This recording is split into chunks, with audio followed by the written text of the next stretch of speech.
Hey guys, welcome to this week's edition of the Transform Your Confidence Show. I'm your host as usual, Raj Gurn, the founder of the OpenChessConfidenceAcademy.com. Before I introduce you to this week's two-part series and featured guest, I want to take a moment to ask you all, as I always do off the top of every single show, to support by following me on YouTube and on my socials at Raj Gurn, as well as at the Academy at the Open Chess Confidence Academy. I'd also love for you to subscribe to this podcast on Apple, Google, and Spotify. And for those of you who prefer to read, we've got you covered. Just hop on over to the OpenChessConfidenceAcademy.com's blog. All right, so on with this week's media and communications themed show, where I'll be deep diving why writing a book doesn't make you an authority. Now, I know that I will get my ass kicked for making a statement like that without actually justifying what I'm talking about. So in order to do that justice, to help me get it right, please welcome to the show, Marissa Eigenbrood, who is the Senior Vice President of Smith Publicity, headquartered in New Jersey. Welcome to the show, Marissa. I'm super psyched to have you on. Share your story.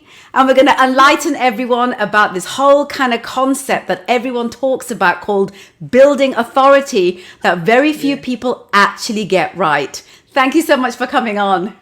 Thank you so much for having me with you today, Raj. It's such a pleasure to connect with you any chance I get. So I'm excited to connect with you and everyone who's going to be kind of watching and reading and following along with us through this great conversation.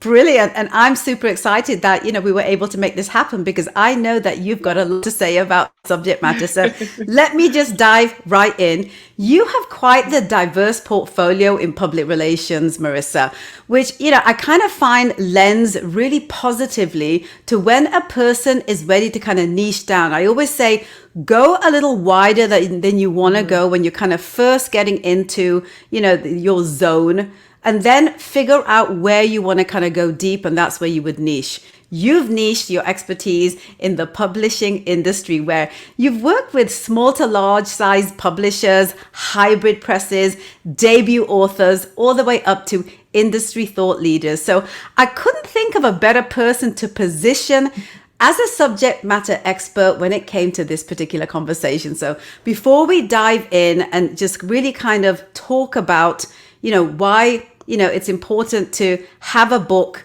and to build authority and what kind of the missing link is that a lot of people don't get right, I want to introduce you and contextualize a little bit of your story with everyone. So can you share some milestones from your career that paved the way for your current position as the Senior Vice President of Smith Publicity?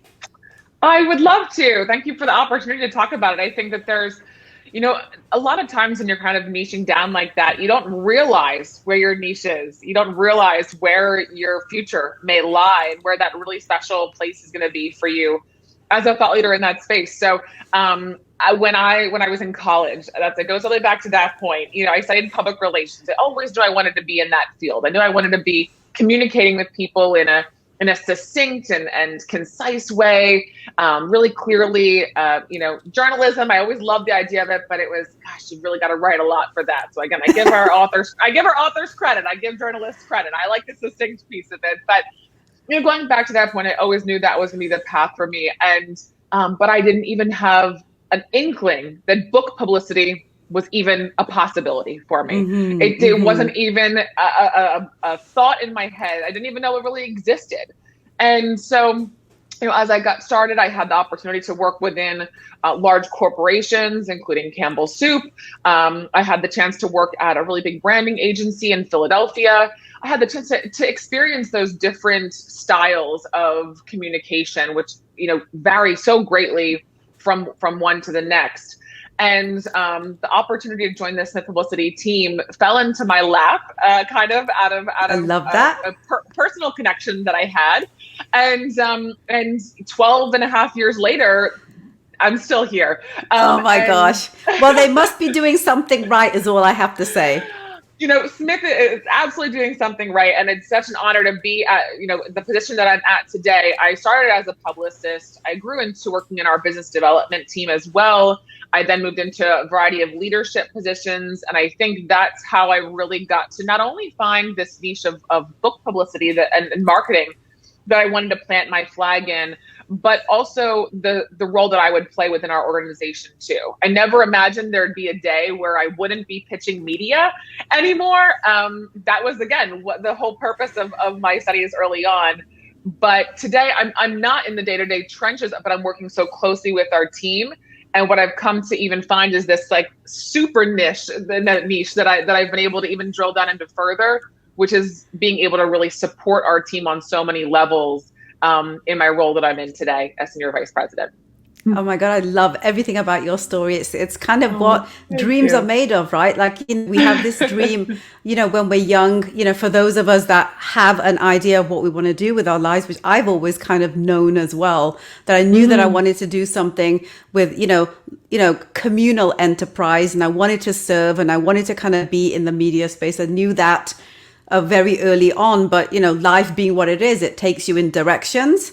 And then serendipitously, I kind of ended up right where I needed to be. And I love your story because, you were very clear that, you kind of sort of knew where you wanted to be. And your journey of, allowing yourself to tap into many different aspects within kind of your industry helped you know what was the right decision when the right opportunity came along, which I love everything about that. So I want to ask you this about Smith, and let's just kind of let people know a little bit about the company, just so they kind of understand why I felt that you were the perfect person to have this conversation with. For anyone interested in knowing more, can you share the suite of services at Smith? Because nowadays, publicity, PR, and what a lot of firms do can really drastically differ from the olden days of traditional PR. So share a little bit about the suite of services at Smith. Absolutely. Thank you for the opportunity to do so with that, Raj. And at Smith, the real foundation of what we do is really rooted in the traditional media landscape. But I love video because I like to say traditional with air quotes around it. When I started at Smith 12 years ago, traditional then is not what traditional is today. Traditional then was, let's go on a radio tour across the country. Let's look at garnering, newspaper reviews and such. Some of that still applies to a degree today. It's very genre dependent and goal dependent for the authors we work with. But today's traditional media landscape includes bloggers and bookstagrammers and booktubers and book talkers and all of these podcasts, of course, videocasts. There are these wonderful opportunities to further extend the reach of an author's voice and their story. And so it definitely, while we still say traditional media today, it's so very different from what it was, 12 and a half years ago from when I joined Smith. But that is really the foundation of our services and what we focus on. We begin working with authors typically before their book is launched. We love to connect the sooner, the better, so we can really plan everything out. I like to say publicity is the last domino to fall. As we're setting up all of our dominoes, it's the last one to fall down. We want to make sure everything else is set up and ready for that moment that we get to go out to the media with our information. And so, we really love to work with our authors early on to get a chance to get to know them, their goals, their audience, and to build out our publicity campaigns around the launch of their book. Much of our work also extends well beyond publication date too, and keeping their name recognition, that what we call personality cultivation, active well beyond the book launch. We also work with authors in early marketing stages as well. So really identifying, and this, I know in the times we've been able to work together, Raj, it works so well together in those collaborations. We really love to dig in on how is your book being incorporated into your platforms? How are you making sure that as we're approaching launch, you're really engaging your networks, which is such a critical piece of building excitement and attention around your book and its upcoming launch as well. So it's those early marketing aspects together, and then moving into our full service publicity campaigns around the launch and beyond. I love that. So I know that you've already answered this question, but I'm going to ask you just in case someone's just, hopping in and joining us. Who is the Yes. ideal client for Smith? Oh, you know, we just had a meeting the other day. We're talking about our avatar. I hate that word, but it's but it's a great one to use though, and who is our avatar? And I think it really can vary based on different genres that we work within, but in nonfiction overall, which is really where authority plays such a key role. Yeah. I would say that we love working with someone who is ready to get their hands dirty.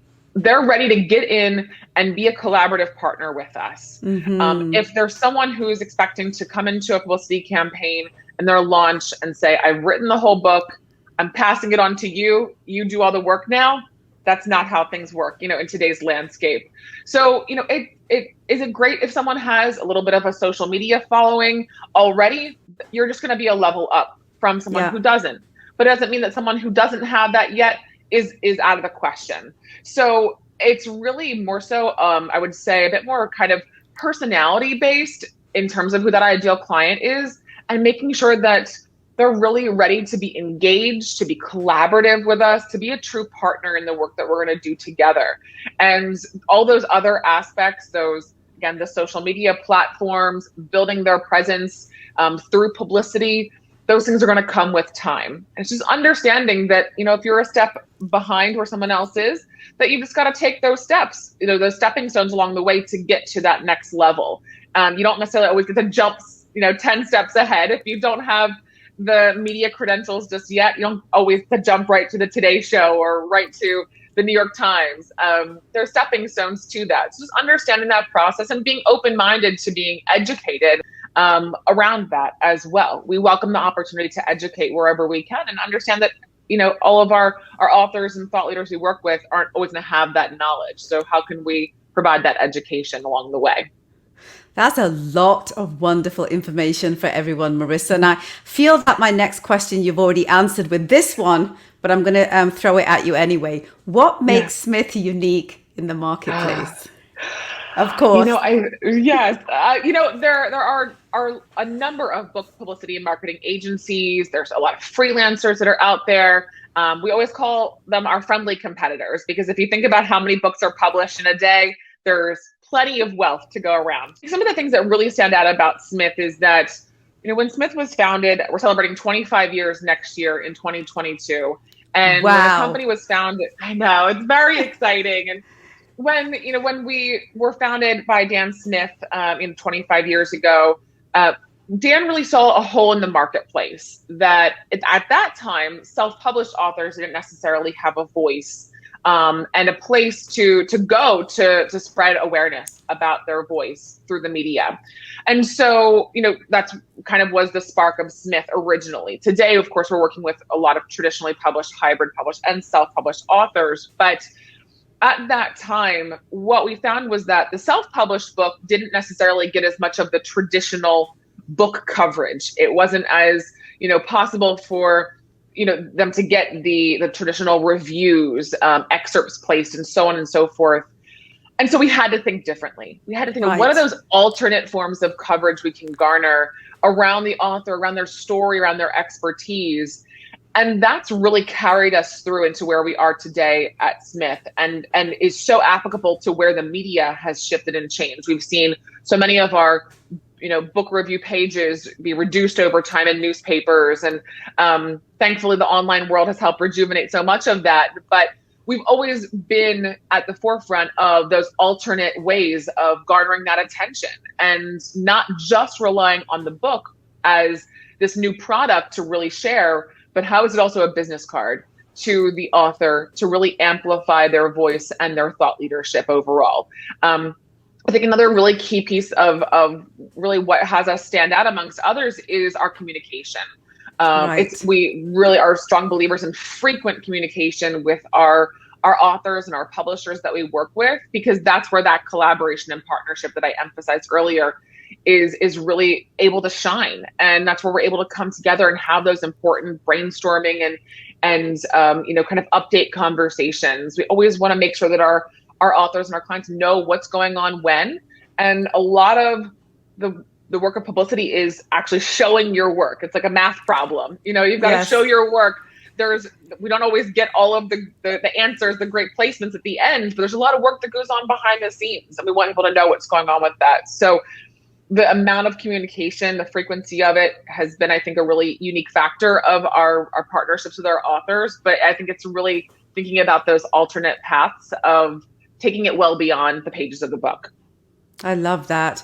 Filling in all of those gaps, I think is a key element of, the businesses that truly are starting to create great momentum, especially in the virtual, online and digital space, because that is a big part of how we do business today, whether we want to, accept it or not. So being able to fill those gaps and also leverage those opportunities is also a huge thing. And, we're kind of trained, especially kind of as old schoolers, we're trained to kind of think that, if we don't get something in New York Times or in Forbes, that it's not something that, valuable. But what I always say is that the value with getting media placements is to put you in front of the right audience at the right time. Yeah. That is going to be the perfect call to action for what you're looking to accomplish. Some people are looking for authority. Other people are looking for clients. Other people are looking for awareness. Some people are looking for all of the above. It really depends on which of those elements or all you're looking to kind of understand that there are different types of media that are important for different reasons too. And I think that's also the other thing that a lot of people don't really understand. Do you want to give me your perspective on that a little bit as well, Marissa? Because I think it's important. Yeah. I would love to. You can probably see me kind of, I'm getting excited. I'm leaning into that question. I like to always say there's riches and niches. Some people say niche, some people say niche, but there's riches and niches to make it rhyme together. And that is so the case with building authority and building your expert platform. We think about when we're kind of building out a media campaign, we really think about garnering coverage with what we call brand builders and then audience builders. And a lot of times they're not the same thing. Those brand builders are the flashy, media. They're the ones that you want to get to add to your website because people recognize their logos, recognize the names. So that's, again, the New York Times or CNN or Business Insider. Those are the ones we want to go for that because they're just going to build your brand credibility over time. Right. But that's not always where your audience is going to get their information. I always like to say, if you want to learn how to roast a chicken, you don't open up the Wall Street Journal and hope that there's a recipe to roast a chicken in there that day. You're going to go to a specific site. You're going to go to a specific blog, an Instagrammer to find that information, someone that you follow along with. And so that's where the audience builders come in. And it's really where are your target audiences getting their information? And rarely is that, a publishing industry trade. It rarely is that a national publication. It's often a trade journal, a podcast, a blog. And so there's so much value that lies there in reaching those target audiences. But again, it's about that balance too, because those brand builders also have a lot of power too. Absolutely. And if you can get a bit of both, it's a win-win, right? Absolutely. That's the ultimate goal. Absolutely. So let me ask you this, for anyone out there that is looking to, contact your team and explore possibilities of hiring your services because they kind of, understand the importance of doing that, especially if they have a book ready to go to market, where can we send them? Sure. I always, firmly believe in having a warm body on the other side. So instead of just going through our website and our contact form there, which certainly you can, anyone can go to smithpublicity.com to learn more. There's a lot of great resources on there, but I always welcome to have those conversations directly too. And so my email address is my name, Marissa, Marissa, @smithpublicity.com. So pretty straightforward there. And there's a lot of great resources we have too. If you just want to kind of follow along and learn about things, sign up for our newsletter. We have a podcast as well. And some really, really great content on social media too. There you have it, folks. If you thought that PR was just about, getting you in a newspaper or in a magazine, you have just been schooled. It's just absolutely amazing. So go check out the website. And I love it when people in a position of authority who are decision makers are, reachable and attainable. And that's what I love about you and about Smith PR. Thank you so much for sharing, that information with everyone. Marissa, before I kind of nosedive into the topic today, which I want to remind everyone is why writing a book doesn't make you an authority, can you provide some insights into who out there should actually consider even writing a book? I think I'll stick to the nonfiction space because I think, on the fiction side, hey, anyone, you've got a story, you've got an imagination, go for it. But we really think about becoming an authority and writing a book for those purposes. You really have to be ready to dedicate yourself to not just the book process, but taking it beyond that as well. What I mean by that is really thinking about if someone reads the book, how do they engage with me further from that? What's the next step they can take? If someone is, interested in making money off of writing a book, then I would not advise writing a book if that's your only goal.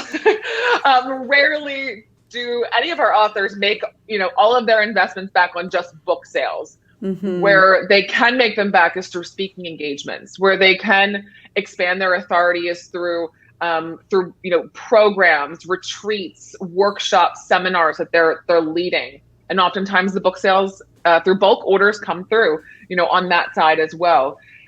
It's through social media engagement. So it's really finding, again, how will your target audience want to engage beyond the book, and really being ready and committed to that path and that journey that's going to be ahead for you.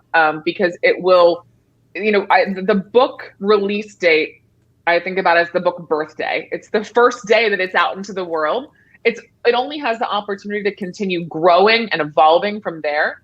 And you just want to make sure that all the tools and the resources are there to allow it to do so well beyond that date. So it's that mindset of that long-term vision. I think that's really important, and that long-term dedication to building your authority, that the book is going to be one kind of benchmark along the way in that journey. So what benefits have you seen through your experience actually get actualized through writing a book? I feel like you answered the question, but do you want to expand on that at all? Absolutely. We've worked with others who have been in the early book stages. So they've been developing their proposals and shopping around their proposals for a publisher to pick them up. And we've been working on kind of getting their platform built up a little bit over time.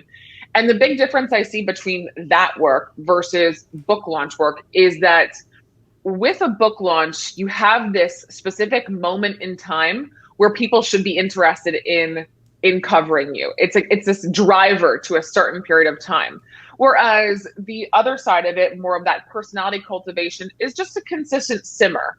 It's still worthwhile. It's still worth doing. But having a book really, and I think one of the first key pieces is giving you this timestamp, this moment in time where you and your messaging are more relevant than at other times. And more newsworthy, truly, because there's a date to connect around it. So that's one of the real values of launching it.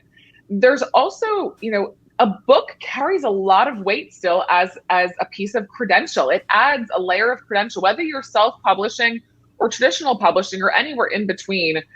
There's just something that comes along with having a book to your name. It's something you get to leave behind. That's not just a pamphlet. That's not just a PDF, kind of brochure to leave. You have this really meaty piece of information to be able to leave behind, and to support your core messaging and your platform. And, that really just provides such a great resource for a lot of those future initiatives too. So,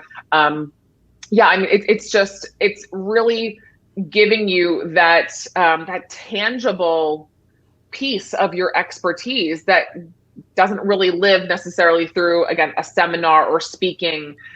It's allowing you to take all those other things and kind of amp it up to the next level. Absolutely. So I want to ask you this. Is there ever kind of a reason why someone shouldn't write a book? I kind of don't think there is, but I'd love to know what your thoughts are. Yeah, I mean, I'll go back to the goal of only wanting to make money off of the book. I would say then maybe Yeah. reconsider at that time if that's the only goal. But, I think that the releasing a book offers this really exciting moment in time that you just want to be able to fully maximize. So I don't know if it's necessarily ever that there's a reason to not ever publish a book and write a book. But it's also, I think it's more so the timing of it. It's really what's the right time for you to do that? Are you ready for that launch? Because when that launch comes, you want to have your Sunday best on. You Right. want to be fully ready with your website, with your social media. Ideally, you want to start building your following. You want to make sure that that you've got all of those, a book launch is like a puzzle, and you've got a lot of some of those early puzzle pieces in place, or at least you're starting to build them up on your way to that launch. I've talked to so many authors who will come to us and say, I'm self-publishing, I'm launching my book in 1 month. And what should we do? And in most of those cases, I've talked to them and we've pushed their book launch out because they're self-publishing. We have control. We've pushed that book launch out, at least, maybe 5 months or so to give us some more of that time to build up in advance. Mm-hmm. There's no reason to rush your publication date. So I think it's more so timing and when you should or shouldn't publish a book versus whether or not you should in the Right. end. Absolutely. Are there any downsides to writing a book that people should know about? I mean, the only one I can think of, well, make sure that you have a good amount of money to do the entire process properly. That's the only thing I would say. Now, I don't see that as a downside. I see it as a downside if you don't prepare Yeah. yourself for the investment Yes. piece. Absolutely. I mean, that's such an important point, Raj, and I don't necessarily think there's any other downsides to it necessarily. It really is preparing yourself for not only financial, but the time and energy commitment that you're heading into as well with it. And it's going to be a multi-year, timeline that you've really got to, and it's going to ebb and flow over all of those periods. But even if if you end up being traditionally published, and let's say you still get an advance, they still happen in today's world. That those funds are great and they're going to help support some initiatives, but really thinking about all of the teams you're going to have to bring on board to support the launch, not just publicity teams. You might want to bring in social media launch teams and digital marketing agencies, and there's a lot, again, those puzzle pieces to put together. So really thinking about kind of, how deep do I want to get into this? Because the last thing you want to do is start to invest in it, start to move through that journey, and then get to the point where you say, I don't have additional funds to invest into this. I don't have the time to invest. And really, when it comes to the stages around the actual launch of the book and after, that's when you're going to need even more time available and have to start thinking about even bigger spends a lot of time too around publicity, marketing, social media, advertising, and all the things that come with that.